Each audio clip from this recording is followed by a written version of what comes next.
Hi everyone, Nifty Swifty here, the internet's busiest music nerd, and it's time for a review of the new Taylor Swift Red, Taylor's version of Taylor Swift's Red. So yes, this is the latest full-length release from singer, songwriter Taylor Swift, her own personal version of the career-defining pop crossover Red. A 2012 record she has re-recorded and re-released much in the same way that she did Fearless earlier this year, since separating off from her old label and disputing the rights to her original master recordings with that label. Taylor has rolled out this elaborate plan to basically re-record and reissue all of her past records, so ultimately she ends up with a bunch of versions that are fully hers. The process of that seems to be going smoothly. Putting out Fearless again pretty much went off without a hitch. There were even versions of tracks on that record that I preferred to the original, and now just months later, Red is the second record to get that same treatment. At this rate, Taylor is going to have all these albums done in a few years. So I guess the question is, how did this new version of Red come out? Because going into it, like with Fearless, I assumed since this record is supposed to be a replacement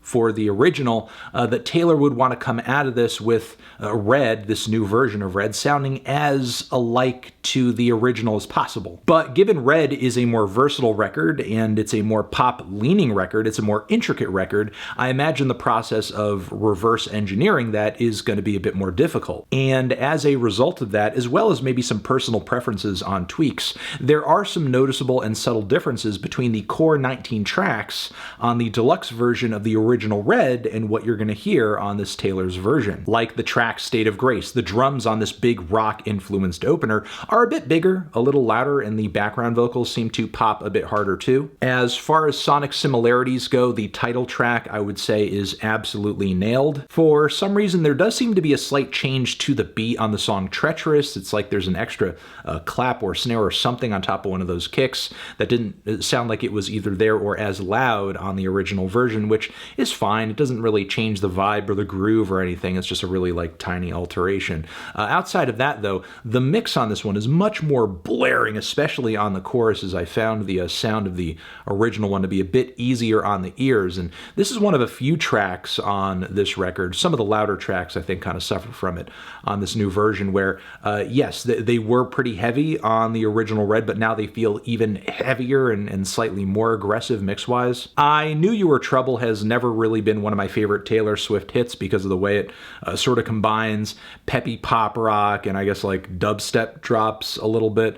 I find that to be kind of tacky, but again, I'll say sonically and aesthetically, we're pretty much like apples and apples here. All Too Well is one of those tracks earlier that I was referring to where I think the volume on this one, they overshot it a little bit. And on 22, one of the better tracks on this LP in my opinion, the girlish flair from the verse on the original recording isn't quite there in Taylor's vocals at this point. You know, that really like kind of bright, fun, sassy, upbeat attitude. It's not as potent here. I Almost Do, along with the acoustic cuts generally across this LP, pretty much nailed. We Are Never Ever Getting Back Together, though, was one of the more surprising cuts as far as singles go. I really do feel like the hook is missing something on this one. For whatever reason on the original mix, that chorus feels fuller. It seems like there's a better balance between the synths, the bass, and the vocals, whereas the vocals feel like they pop a bit too hard. They're a bit too high in the mix on this one. It's like Taylor's doing karaoke over her own song. But Stay, Stay, Stay, and The Last Time featuring Gary Lightbody of Snow Patrol fame,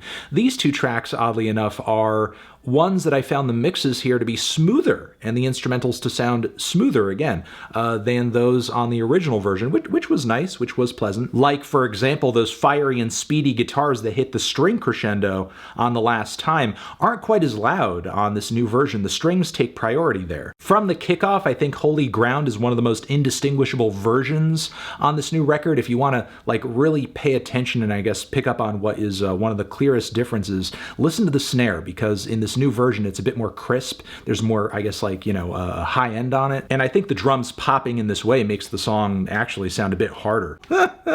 I love how on the song everything is changed, which, if you remember, kicks off with Ed Sheeran in an unfiltered studio moment asking, are we good to go? And then the song kind of kicks off from there.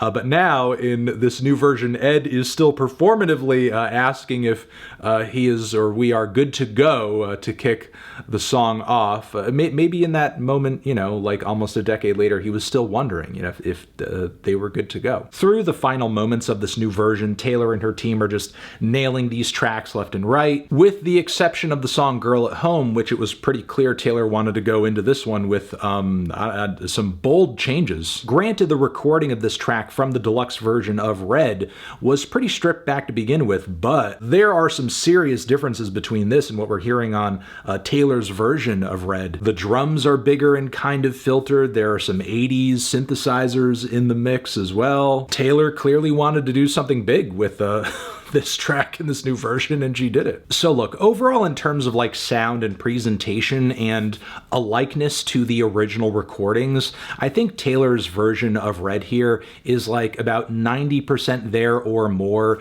It's a differential that is so small the hardcore fans most likely are not really going to care, or rather they are going to latch on to the new versions here in support of Taylor, obviously. So as far as that goes, I would say Taylor's version of Red here is a mission accomplished. But like with Fearless, additionally, we get a lot of cool extra vault tracks, many of which are really good. Yeah, I'm not really crazy about the extra Ed Sheeran cut on here, nor do I get down with the frilly dance pop of Message in a Bottle, but I do love hearing Taylor's versions of Better Man as well as Babe. Nothing New with Phoebe Bridgers is one of the best songs I've heard this year, not only in terms of lyrics and writing what, Taylor says on that song about misogyny and sexism, but man, vocally they complement each other so well, and the chorus is just killer. Then there's also I Bet You Think About Me, which brings Chris Stapleton into the TMU, the Taylor Swift musical universe. And it's a grand, wonderfully produced country cut with a great chorus as well. But then, man, the talk of this record has really been the 10-minute version of All Too Well, which I have to say, as somebody who previously has not been a big Taylor Swift fan, this version of the track is incredible. I prefer it to the, I guess, normal version of the song earlier on this record, and from the original Red too, not only because the instrumental is more dynamic, but the detail with which Taylor goes into this awful relationship and all of the ways that she got the short end of the stick in it. I mean, man, it is a diatribe. There's so many layers and there's so much to unpack, and I think it's a testament to Taylor's songwriting ability that the track stays engaging for all 10 of its minutes. So yeah, I went over this thing, I listened to it, I enjoyed a lot of stuff that I heard, and I was, enthused about the fact that it sounds pretty damn close to the original as well. Really thought it over, and I think I'm going to have to give this one a screw Taylor's old label. That's cool, good job, keep doing what you want to do, Taylor, great, out of 10. Transition. Have you given this album a listen? Did you love it? Did you hate it? What would you rate it? You're the best, you're the best. What should I review next? Hit the like if you like. Please subscribe and please don't cry. Hit the bell as well over here next to my head. It's another video that you can check out. Hit that up or the link to subscribe to the channel. Anthony Fantano, Taylor Swift, forever.